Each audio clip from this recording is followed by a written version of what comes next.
প্রবীণদের দ্বন্দ্বটা আমি পরিষ্কারভাবে বলতে চাই, যারা প্রবীণদের সঙ্গে গিয়ে হালে পানি পাচ্ছেন না তারা একটা আলাদা উইংস তৈরি করার চেষ্টা করছে, মনে হচ্ছে ওখানে গেলে হয়তো তার পদটা আরো ভালো হবে, বড় জায়গায় যাবে। যেমন কুণাল ঘোষ, আপনিও বিশ্বাস করেন? আমি একদমই বিশ্বাস করি, কিন্তু আমি এইটুকুই বলতে চাইছি যে আমি তৃণমূলে সবকিছু সমর্থন করে এমনটা নয়, কিন্তু এই মুহূর্তে মমতাদির প্যারালাল কেউ নেই, ফলে মমতাদি যতদিন আছে ততদিন তার সঙ্গেই সবাই থাকবে এবং গ্রামের মানুষ মমতাদির সঙ্গে আসবে।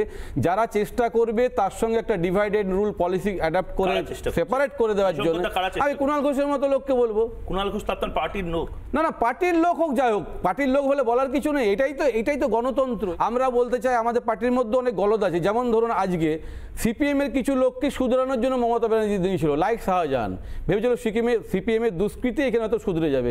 সিপিএম থেকে ট্রেনিং প্রাপ্ত লোক শুধরালো না, ভেবেছিল আজকে তো হয়ে গেল 15 বছর তো গ্যারান্টেড। আজকে একটা মহিলা, আজকে 7 দিন, 15 বছর ছেড়ে দিন, 7 দিন হয়ে গেছে। শাহজাহান কোথায়? আমি তো বলতে পারি ইডি, এটাই তো বলছি, ইডি এটা বলছেন না তো, শাহজাহান আমি বলে দিচ্ছি কোথায় আছে। ইডি হয়তো তাকে এইখানে আমি বলে দিচ্ছি কোথায়। শাহজাহান ভয় পাচ্ছে, দেখুন শাহজাহান রিপাবলিক বাংলায় আসতে ভয় পাচ্ছে, কাপুরুষ ইঁদুরের মতন এখনো কোথায় কোথাও লুকিয়ে আছে। শাহজাহানকে আপনারা সেফগার্ড করছেন। কোথায়? আমি বলছি যদিও শুভেন্দু অধিকারী জানেন কোথায় আছে, ওনারই বলা উচিত, তবুও আমি বলছি শুভেন্দু অধিকারীকে আমরা পুলিশ, উনি তো বলছিলেন টিভিতে বলেছে, আমি বলছি শুভেন্দু অধিকারী যদিও বলেছে তিনি জানেন, তবুও আমি বলছি যে শাহজাহানকে খুঁজতে ইডি সিবিআই হয়তো 1 দিন বা 2 দিন লাগবে, কিছুদিন রাজনীতিটা বিজেপি করুক, তার জন্য একটা স্পেস দেওয়া, ওই জন্য 7 দিন 8 দিন 10 দিন। আপনি বলছেন মমতা বন্দ্যোপাধ্যায় স্পেসটা দিচ্ছেন? না, এই স্পেসটা মমতা ব্যানার্জি কেন দিচ্ছেন? আজকে যদি 7 দিনে যদি খুঁজতে না পারে, একজন ইনজিওর্ড হলো ইডি সিবিআই এর লোক, তারাই তো খুঁজতে পারে, তারাও তো এই সেন্ট্রাল এজেন্সি, তারাও তো পারে খুঁজতে, তাদের কোনো বাধা নেই। সিবিআই এর কাজ, রাজ্য পুলিশের নয়। যখন ফেলিওর হবে, যদি আপনাদের কথা মতো রাজ্য সরকার যখন আপনার ছিনতাইবাজ মনে হয়, হ্যাঁ ইডির অফিসার না, কোনো অফিসার দেখেই ছিনতাইবাজ মনে হয় না। এই যে ইডির অফিসারদের নামে ছিনতাইয়ের মামলা, চুরির মামলা, না ছিনতাইবাজ মনে হয় না, কিন্তু ইডি হোক, সিবিআই হোক, পশ্চিমবঙ্গ পুলিশ হোক, সিআইডি হোক, যখন পুলিশরা কোনো রাজনীতির লোকদের কথাই চলে, জানবেন এরা কিন্তু সরকারি চাকরি করে, প্রধানমন্ত্রী বা মুখ্যমন্ত্রী কিন্তু সরকারি চাকরি করে না, কালকে আছে পরশুদিন চলে যাবে, এরা কিন্তু চাকরি করেন।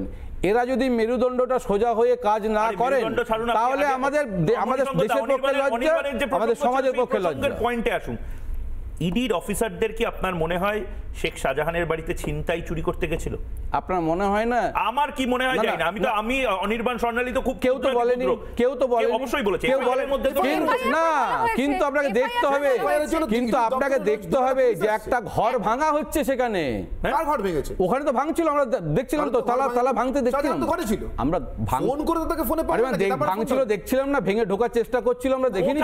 আপনি বোধহয় মিনমিন চ্যানেল, না, আমরা দেখেছি ভেঙে ঢোকার চেষ্টা করছিল না, আমরা ভেঙে ঢোকার চেষ্টা চুরি করতে গেছে। আপনি দেখেননি শাহজাহানের কি কোহিনূর ছিল কোনো, না তাজমহল চুরি করতে গেছে? সেটা তো আইন চুরি করতে গেছে। তাহলে বলুন যে এফআইআরটা মিথ্যা এফআইআর করা হয়েছে। আরেকটা আপনি তো ভিজুয়াল দেখছেন, বলেছেন যে আমি তালা ভাঙতে দেখেছি, এই ভাঙতে দেখেছি, আপনি বলুন কোথায় দেখেছেন যে মহিলাদের শ্লীলতাহানি করা হচ্ছে? না, মহিলাদের ছিল আপনার চোখে পড়েছে কোথাও? আমরা তো যাদের গাড়ি ভাঙা হয়েছে, গাড়ি জ্বালিয়ে দেওয়া হয়েছে, আপনি নিজে বলছেন যে পাল্টা দিল না কেন? আমারই ইচ্ছে করছিল, দিতে পারলো না কেন পাল্টা? পুলিশ গুলি চালালো না কেন? আপনার মনে হয় সেখানে পরিস্থিতি ছিল শ্লীলতাহানি করার? এতটা সময় ছিল, সেই ভিজুয়াল দেখতে পাওয়া গেছে। আপনি যখন বলছেন যে গুলি চালানোর মতো পরিস্থিতি ছিল না, তাহলে পুরোটাই আপনি জানেন কি হয়েছে না হয়েছে, তাহলে পুরোটা যারা জানে তারা ওখানে গিয়ে বলবে। না, আমরা তো বলছি যে ওখানে অতজন মাস ভার্সেস 3 জন, 2000 ভার্সেস 3 জন, আপনার মনে হয় ওখানে গুলি চালাবে পুলিশ? আমি বলবো একদম failure of the investigation agency, কারণ একদম পরিষ্কার যখন কেউ ইনভেস্টিগেশন এজেন্সি কোথাও যায় তার আগে তাকে রেকি করতে হয় কি পরিস্থিতি হতে পারে, এটা ইন্টেলিজেন্সি ফেলিওর হয়েছে, ফলে সেটা নিয়ে যেতে হয়। যারা যে পুলিশ মন্ত্রী বলেন হাতাখুন্তি লইয়া খেদাইয়া দাও তারাইয়া, সেটা যে পুলিশ মন্ত্রীকে কি বলবেন? পুলিশ মন্ত্রীর এই অনুপ্রেরণাকে কি বলবেন? এইটা একটা মমতা সুলভ কথাবার্তা, এইটার আপনি প্যারালাল পাবেন না, এবং এটা মানুষ খুব চায় যে মমতা এই ধরনের কথা বলুক। মানুষ চায় না, মানুষকে মানে কলকাতার লোক দেখে তো আর মানুষের ঘাড়ে বন্দুক রেখে, কলকাতার লোক দেখে আপনি বান্দোয়ানের লোককে বিচার করতে পারবেন না, কিন্তু ওদের ভোটেই কিন্তু মমতা ব্যানার্জিকে দেখে শাহজাহানকে বিচার করতে পারি না, শোভন চট্টোপাধ্যায়কে দেখে শাহজাহানকে বিচার করতে পারি। আপনার রুটটা দেখতে হবে, রুটটা তো সিপিএম এর। শাহজাহানের রুটটা তো সিপিএম এর, ফলে সিপিএম এর ট্রেনিং প্রাপ্ত একটা লোক ভেবেছিল যে একটা পরিবর্তন হবে। রুটটা সিপিএম এর না, আরে সিপিএম এর রাজনীতি করে। সিপিএম এ থাকার সময় তো শাহজাহান ইডিসিবিআই কে মারতে যায়নি।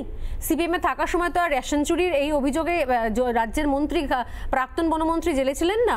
অতএব সিপিএম এর সঙ্গে তুলনা করে লাভটা কি? না, আজকে আপনি তখন তো অনেক কিছু ছিল, তখন তো সুশান্ত কঙ্কাল কাণ্ড হয়েছিল দেখেছিলাম, তখন তো অনিল বসু এরকম কথা বলেছিল।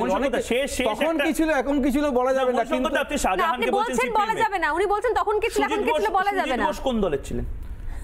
সুজিত বোস, দেখুন আমি বলছি তো শাহজাহান সিপিএম ছিল, সুজিত বোস তার যখন আপনাকে কনস্টিটিউশন পারমিট করবে একটা দল থেকে আরেকটা দল যেতে, আমি জানি না আপনি তো কিছু বলতে পারবেন পারমিট করবে কি করবে না সামনে আমি জানি না, কিন্তু আমাদের সময় আপনার কাছে আমার শেষ প্রশ্ন, আমি জানি আপনি অবসর সময় গান গাইতে পছন্দ করেন, আপনার গানের গলা যথেষ্ট সুরেলা বলেই জানি।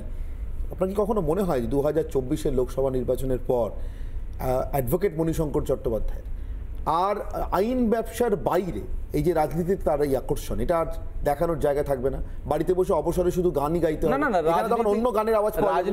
রাজনীতির প্রেক্ষাপট তো অনেক সময় চেঞ্জ হয়ে যায়, আপনাকে আকৃষ্ট করবে কি করবে না তখন সময়ই বলবে। কিন্তু আমি একটা ধন্যবাদ দিতে চাই যে রবীন্দ্রনাথ, তারপরে কাজী নজরুল ইসলাম, এরা কতদিন আগে বলে গেছিল ফরিয়াদে যে যত ভণ্ড ধরিবাজ আর সেই তত বলিয়ান।